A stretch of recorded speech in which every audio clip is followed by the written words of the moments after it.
ಆದಾಬ್ ಭೀಮ್. ನಾನು ನಿಮ್ಮ ಭಾಗ್ಯ ನಾರಾಯಣ ಭೋಗವರಪ್ಪು. ನೀವು ನೋಡ್ತಾ ಇದ್ದೀರಿ ಸುದ್ದಿ ಸರ್ಕಲ್. ಇಲ್ಲಿ ನಾನೇ ಬಾಸ್, ನಾನು ಹೇಳ್ದಂಗೆ ನಡಿಬೇಕು. ನೆತನ್ಯಾಹು ನನ್ನ ಮಾತನ್ನೇ ಕೇಳಲೇಬೇಕು. ನೆತನ್ಯಾಹುಗೆ ಬೇರೆ ಆಪ್ಷನ್ ಇಲ್ಲ. ಹೀಗೆ ಡೊನಾಲ್ಡ್ ಟ್ರಂಪ್ ನೆತನ್ಯಾಹುಗೆ ಎಚ್ಚರಿಕೆ ನೀಡುವ ರೀತಿಯಾದಂತಹ ಒಂದು ಹೇಳಿಕೆಯನ್ನು ಅಮೆರಿಕದಲ್ಲಿ ಕೊಟ್ಟಿದ್ದಾರೆ. ಸೊ ಯಾವ ವಿಚಾರಕ್ಕೆ? ಆ ವಿಚಾರ ಒಂದಾದರೆ ಇನ್ನೊಂದು ರೀತಿಯಲ್ಲಿ ಯುದ್ಧ ಮತ್ತೆ ಆರಂಭ ಆಗುವ ಮಟ್ಟಕ್ಕೆ ಇರಾನ್ ಮತ್ತು ಇಸ್ರೇಲ್ ಒಬ್ಬರ ಮೇಲೊಬ್ಬರು ದಾಳಿ ನಡೆಸ್ಕೊಳ್ತಿದ್ದಾರೆ. ಅದರ ವಿಚಾರವಾಗಿಯೂ ಸಹ ಡೊನಾಲ್ಡ್ ಟ್ರಂಪ್ ಒಂದು ಎಚ್ಚರಿಕೆಯನ್ನ ಇಸ್ರೇಲ್ಗೆ ಕೊಟ್ಟಿದ್ದಾರೆ. ಇರಾನ್ ಏನೇ ದಾಳಿ ಮಾಡಿದ್ರು ನೀವು ಅದಕ್ಕೆ ಉತ್ತರ ಕೊಡಬೇಡಿ, ಪ್ರತ್ಯುತ್ತರ ಕೊಡಬೇಡಿ, ಪ್ರತಿ ದಾಳಿ ನಡೆಸಬೇಡಿ ಅಂತ. But Netanyahu criminal minded fellow. ಅವನು ಸುಮ್ಮನೆ ಇರಲ್ಲ, ಅವನೇನೋ ಕಿತಾಪತಿ ಮಾಡ್ತಿದ್ದಾನೆ. ಏನದು, ಏನಾಗ್ತಿದೆ ಅಲ್ಲಿ ಇರಾನ್ ಮತ್ತು ಇಸ್ರೇಲ್ ನಡುವೆ ಹೊಸದಾಗಿ ಸಂಘರ್ಷದ ಹಿನ್ನೆಲೆಯಲ್ಲಿ ವಿವರಿಸುವಂತಹ ಪ್ರಯತ್ನವನ್ನು ಮಾಡ್ತೀನಿ. ಸೊ ಇರಾನ್ ಮತ್ತು ಅಮೆರಿಕ ಹೇಗಾದರೂ ಮಾಡಿ ಒಂದು ಒಪ್ಪಂದಕ್ಕೆ ಬರಲೇಬೇಕು ಅನ್ನುವಂತಹ ರೀತಿಯಲ್ಲಿ ಅಮೆರಿಕ ಹಠಕ್ಕೆ ಬಿದ್ದು, ಯುದ್ಧ ಬೇಡ ಅಂತ ಅದು ಮನಸ್ಸಿಗೆ ಬಂದಿದೆ, ಬಾಯಲ್ಲಿ ಹೇಳೋಷ್ಟಕ್ಕೆ ಆಗಲ್ಲ, ಅದು ಅವಮಾನ ಆಗ್ಬಿಡುತ್ತೆ. ಸೊ ದಿನ ಬೆಳಗಾದ್ರೆ ಏನೋ ಒಂದು ಹೇಳಿಕೆ, ಒಂದು ಇರಾನ್ ಮೇಲೆ ಬೆದರಿಕೆ ಟ್ರಂಪ್ದು, ಮುಗಿಸ್ಬಿಡ್ತೀವಿ, ನಕ್ಷೆಯಿಂದ ಅಳಿಸ್ಬಿಡ್ತೀವಿ, ನಾಗರಿಕತೆನೇ ಅಳಿಸ್ಬಿಡ್ತೀವಿ, ಏನೇನೋ ಕತೆ. ಬಟ್ ಒಳಗೊಳಗೆ ಪಾಕಿಸ್ತಾನದ ಮೇಲೆ ಒತ್ತಡ ಹಾಕೋದು, ಹೇಗಾದರೂ ಮಾಡಿ ಇರಾನನ್ನು ಒಪ್ಪಿಸಿ ಒಂದು ಶಾಂತಿ ಒಪ್ಪಂದ ಮಾಡಿಸಿ ಅಂತ. ಆಮೇಲೆ ಮಾರನೇ ದಿನ ಬರೋದು, ಶಾಂತಿ ಒಪ್ಪಂದ ಆಲ್ಮೋಸ್ಟ್ ಆಗ್ಬಿಟ್ಟಿದೆ, ಇನ್ನೇನು ಸೈನ್ ಆಗ್ಬಿಡುತ್ತೆ, ಇನ್ನೇನು ಮುಗೀತು, ಎಲ್ಲ ಆಗೋಯ್ತು ಅಂದ್ಬಿಡೋದು. ಮತ್ತೆ ಮಾರನೇ ದಿನ ಮತ್ತೆ ಇರಾನ್ ವಿರುದ್ಧ ಗುಡುಗೋದು. ಇದರ ಹಿನ್ನೆಲೆಯಲ್ಲಿ ನಿನ್ನೆ ಒಂದು ಪ್ರಶ್ನೆಯನ್ನ ಡೊನಾಲ್ಡ್ ಟ್ರಂಪ್ಗೆ ಪತ್ರಕರ್ತರು ಕೇಳಿದ್ರು. ನೀವು ಇರಾನ್ ಜೊತೆ ಶಾಂತಿ ಒಪ್ಪಂದ ಆಲ್ಮೋಸ್ಟ್ ಮುಗಿದಿದೆ ಅಂತ ಹೇಳಿಕೆ ಕೊಟ್ಟಿದ್ದೀರಲ್ಲ, ಅದನ್ನ ನೆತನ್ಯಾಹು ಒಪ್ಕೊಳ್ತಾರ, ಇಸ್ರೇಲ್ ಒಪ್ಕೊಳ್ಳುತ್ತಾ ಅಂತ. ಅದಕ್ಕೆ ಟ್ರಂಪ್ಗೆ ಸಿಟ್ಟು ಬಂದ್ಬಿಡ್ತು. ಟ್ರಂಪ್ ಅವಾಗ ಹೇಳಿದ್ದೇನು, ನಾನೇ ಬಾಸ್, ನಾನು ಹೇಳ್ದಂಗೆ ನೆತನ್ಯಾಹು ಕೇಳಲೇಬೇಕು. ಇರಾನ್ ಮತ್ತು ನಮ್ಮ ನಡುವೆ ಆಗುವ ಒಪ್ಪಂದ ಏನೇ ಇದ್ರೂ ಸಹ ನಾನು ಫೈನಲ್ ಮಾಡಿದ ಮೇಲೆ ನೆತನ್ಯಾಹು ಅದನ್ನು ಒಪ್ಪಿಕೊಳ್ಳಲೇಬೇಕು. ನೆತನ್ಯಾಹುಗೆ ಬೇರೆ ಆಪ್ಷನ್ ಇಲ್ಲ, ಇಸ್ರೇಲ್ಗೆ ಬೇರೆ ಆಪ್ಷನ್ ಇಲ್ಲ ಅಂತ. ಇದಕ್ಕೆ 4-5 ದಿನಗಳ ಹಿಂದೆ ಇದೇ ರೀತಿ ಟೋನಲ್ಲಿ, ಇದಕ್ಕಿಂತ ಕೆಟ್ಟದಾಗಿ, ಕೆಟ್ಟ ಕೊಳಕ ರೀತಿಯಲ್ಲಿ ಫೋನ್ ಮಾಡಿ ನೆತನ್ಯಾಹುಗೆ ಬೈದಂತಹ ಸುದ್ದಿಯನ್ನ ನಾನೇ ನಿಮ್ಗೆ ಹೇಳಿದ್ದೆ. ಎಫ್ ವರ್ಡ್ಗಳನ್ನು ಬಳಸಿ ನೆತನ್ಯಾಹುನ ಡೊನಾಲ್ಡ್ ಟ್ರಂಪ್ ಫೋನಲ್ಲಿ ಕ್ಯಾಕರ್ಸಿ ಉಗಿದಿದ್ರು ಅನ್ನುವಂಥ ಮಾಹಿತಿ ಬಂದಿತ್ತು. ಯಾವ ವಿಚಾರಕ್ಕೆ? ಲೆಬನಾನ್ ಮೇಲೆ ದಾಳಿ ನಡೆಸ್ತಾ ಇರುವ ಇಸ್ರೇಲ್ನ ಕೃತ್ಯದ ವಿರುದ್ಧ.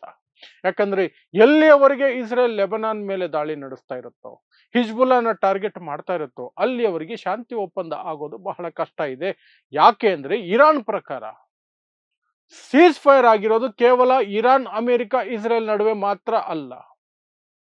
ಅದರಲ್ಲಿ ಹಿಜ್ಬುಲ್ಲಾನು ಸೇರುತ್ತೆ, ಲೆಬನಾನು ಸೇರುತ್ತೆ, ಗಾಜಾನು ಸೇರುತ್ತೆ, ಹಮಾಸು ಸೇರುತ್ತೆ, ಈ ಕಡೆ ಹೌತೀಸು ಸೇರ್ತಾರೆ.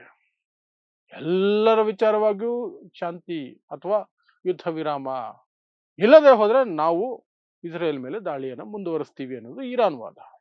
ಸೊ ಅದಕ್ಕೆ ಕಟ್ಟು ಬಿದ್ದು ಡೊನಾಲ್ಡ್ ಟ್ರಂಪ್ ಹೇಗಾದರೂ ಮಾಡಿ ಆಗಿರುವ ಅವಮಾನ, ಆರ್ಥಿಕ ನಷ್ಟ ಸಾಕು, ಯುದ್ಧ ನಿಲ್ಲಿಸಲೇಬೇಕು, ಮತ್ತೆ ಯುದ್ಧಕ್ಕೆ ಹೋಗಬಾರ್ದು ಅನ್ನೋದು ಡೊನಾಲ್ಡ್ ಟ್ರಂಪ್ ಲೆಕ್ಕಾಚಾರ. ಸೊ ಡೊನಾಲ್ಡ್ ಟ್ರಂಪ್ ಇಲ್ಲದ ಪ್ರಯತ್ನ ನಡೆಸ್ತಿರೋದು ನಿಮಗೆ ಗೊತ್ತೇ ಇದೆ. ಈ ಹಿನ್ನೆಲೆಯಲ್ಲಿ ಈ ಮಾತುಗಳು ಆಗಿತ್ತು. ಆದರೆ ಇನ್ನೊಂದು ಕಡೆ ಏನು ಬೆಳವಣಿಗೆ ಆಗಿದೆ? ಇನ್ನೊಂದು ಕಡೆ ಆಗಿರುವಂತಹ ಬೆಳವಣಿಗೆ ಆತಂಕಕಾರಿ ಇಡೀ ಜಗತ್ತಿಗೆ. ಯಾಕೆ ಅಂದ್ರೆ ಈ ಇಸ್ರೇಲ್ ಅನ್ನುವಂತಹ ಕುತಂತ್ರಿ, ಉಗ್ರವಾದಿ ಮನಸ್ಥಿತಿಯ ದೇಶ, ನೆತನ್ಯಾಹು ಅನ್ನುವಂತಹ ಕ್ರಿಮಿನಲ್ ಮೈಂಡೆಡ್ ಫೆಲೋ ಸುಮ್ಮನೆ ಇರ್ತಾನೆ ಇಲ್ಲ. ಲೆಬನಾನ್ ಅನ್ನ ಮತ್ತೆ ಮತ್ತೆ ಅಟ್ಯಾಕ್ ಮಾಡ್ತಾ ಇರೋದು. ಲೆಬನಾನ್ ನಲ್ಲಿರುವಂತಹ ಮಕ್ಕಳು ಸಮೇತವಾಗಿ ಸುಮಾರು ಜನರನ್ನು ಕೊಂದಿದ್ದಾರೆ ಈ ಇಸ್ರೇಲ್ನ ಆರ್ಮಿ. ಮತ್ತೆ ಮತ್ತೆ ದಾಳಿ ನಡೆಸ್ತಿದ್ದಾರೆ. ಮತ್ತೆ ಈಗ ಫ್ರೆಶ್ ಆಗಿ ಲೆಬನಾನ್ನ ರಾಜಧಾನಿ ಬೈರೂತ್ ಮೇಲೆ ದೊಡ್ಡ ದಾಳಿಗೆ ಸಿದ್ಧತೆಯನ್ನ ಇಸ್ರೇಲ್ ಮಾಡಿಕೊಂಡಿದೆ. ಇದರ ವಿರುದ್ಧ ಇರಾನ್ ಮೊನ್ನೆ ತಾನೇ ಎಚ್ಚರಿಕೆ ಕೊಟ್ಟಿತ್ತು. ಬೈರೂತ್ ಮೇಲೆ ನೀವು ದಾಳಿ ನಡೆಸಿದ್ರೆ ನಾವು ಸುಮ್ಮನೆ ಕೂರಲ್ಲ, ಲೆಬನಾನ್ ಮೇಲೆ ದಾಳಿ ನಿಲ್ಲಬೇಕು ಅಂತ.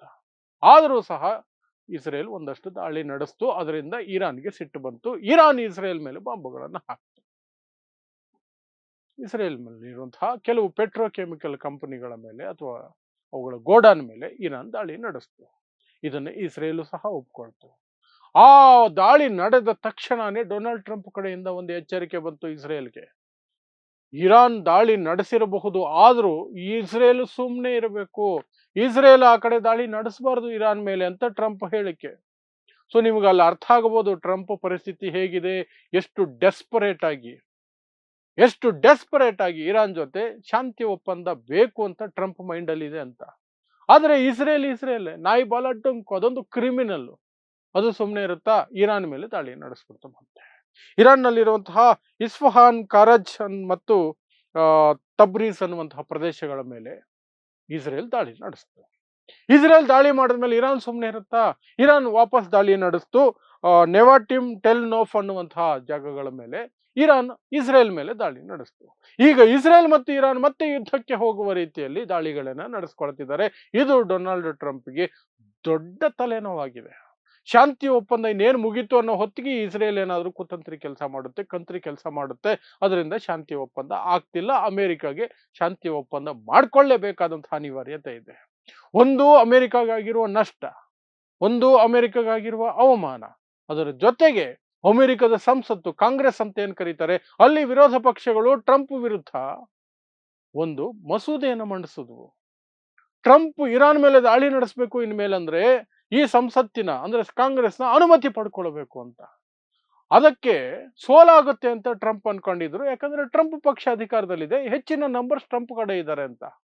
ಬಟ್ ಟ್ರಂಪ್ ಪಕ್ಷ, ರಿಪಬ್ಲಿಕನ್ ಪಕ್ಷ ಏನಿದೆಯಲ್ಲ, ಆ ಪಕ್ಷದವರೇ ಟ್ರಂಪ್ ವಿರುದ್ಧ ವೋಟ್ ಹಾಕಿದ್ರು. ಕೆಲವರು 3-4 ಜನ ಕ್ರಾಸ್ ವೋಟಿಂಗ್ ಮಾಡಿದ್ರು. ಡೊನಾಲ್ಡ್ ಟ್ರಂಪ್ಗೆ ಅದು ಬಿದ್ದೋಯ್ತು, ಸೋಲಾಯ್ತು ಸದನದಲ್ಲಿ. ಪ್ರತಿಪಕ್ಷಗಳು ಗೆದ್ದು ಬಿಟ್ವು. ಇರೋದೊಂದೇ ಪ್ರತಿಪಕ್ಷ ಬಿಡಿಯಲ್ಲಿ ಡೆಮೊಕ್ರೆಟಿಕ್ ಪಾರ್ಟಿ ಅವರು ಗೆದ್ದು ಬಿಟ್ರು. ಈಗ ಇರಾನ್ ಮೇಲೆ ಟ್ರಂಪ್ ದಾಳಿ ನಡೆಸಬೇಕು ಅಂತಂದ್ರೆ ಆ ಸಂಸತ್ತಿನ ಅನುಮತಿ ಪಡಿಬೇಕು, ಹೆಜ್ಜೆಗೂ ಅನುಮತಿ ಪಡ್ಕೊಳ್ತಾ ಹೋಗಬೇಕು. ಅದು ಸಹ ಟ್ರಂಪ್ಗೆ ಯುದ್ಧ ವಿರಾಮ ಮುಗಿದು ಬಿಡಬೇಕು, ಯುದ್ಧ ವಿರಾಮದ ಜೊತೆಗೆ ಶಾಂತಿ ಒಪ್ಪಂದ ಆಗಿಬಿಡಬೇಕು. ಯುದ್ಧ ವಿರಾಮ ಅಲ್ಲ, ಕಂಪ್ಲೀಟ್ ಯುದ್ಧನೇ ನಿಂತೋಗಬೇಕು.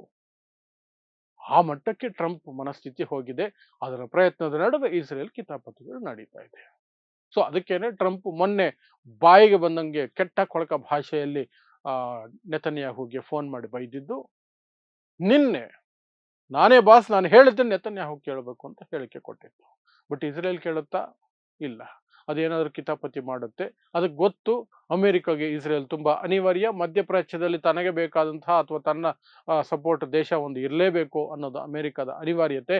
ಹಾಗಾಗಿ ಏನೇ ಮಾಡಿದ್ರು ಇಸ್ರೇಲ್ ಅನ್ನ ಸಪೋರ್ಟ್ ಮಾಡೋದನ್ನ ಅಮೆರಿಕ ನಿಲ್ಸಲ್ಲ ಅನ್ನೋದು ಇಸ್ರೇಲ್ ಲೆಕ್ಕಾಚಾರ, ನೆತನ್ಯಾಹು ಲೆಕ್ಕಾಚಾರ. ಆ ಧೈರ್ಯದ ಮೇಲೆ ಅದು ಚೇಷ್ಟೆ ಮಾಡ್ಕೊಂಡೇ ಇರುತ್ತೆ. ಸೊ ಮುಂದೆ ಏನು ಅಮೆರಿಕದ ನಿಲುವಾಗಿರುತ್ತೆ, ಡೊನಾಲ್ಡ್ ಟ್ರಂಪ್ ನಿಲುವಾಗಿರುತ್ತೆ, ಅದರ ಮೇಲೆ ಇರಾನ್ ಮತ್ತು ಅಮೆರಿಕ ನಡುವೆ ಶಾಂತಿ ಒಪ್ಪಂದ ಆಗತ್ತಾ, ಯುದ್ಧ ಕಂಪ್ಲೀಟ್ ಆಗಿ ನಿಲ್ಲುತ್ತಾ ಅನ್ನೋದು ನಿಂತಿದೆ. ಯುದ್ಧ ನಿಂತಿಲ್ಲ ಅಂದ್ರೆ ಇಡೀ ಜಗತ್ತಿಗೆ ಆ ಕಂಟಿನ್ಯೂಷನ್ ಇರುತ್ತೆ. ಹೊರ್ಮುಜ್ ಸ್ಟ್ರೈಟ್ ಬಂದಾಗೆ ಇರುತ್ತೆ.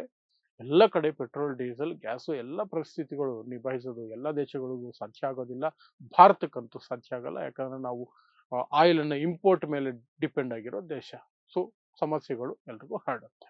ಸೊ ಇದಿಷ್ಟು ಹೊಸದಾಗಿ ಆಗಿರುವಂತಹ ಡೆವಲಪ್ಮೆಂಟ್ಸು ಮತ್ತು ಡೊನಾಲ್ಡ್ ಟ್ರಂಪ್ ನಾನೇ ಬಾಸ್, ನಾನು ಹೇಳ್ದಂಗೆ ನೆತನ್ಯಾಹು ಕೇಳಬೇಕು ಅಂತ ಡೈಲಾಗ್ ಹೊಡೆದಿರೋ ಹಿನ್ನೆಲೆಯಲ್ಲಿ ನಾವು ನೋಡಬಹುದಾದಂತಹ ವಿಚಾರಗಳು.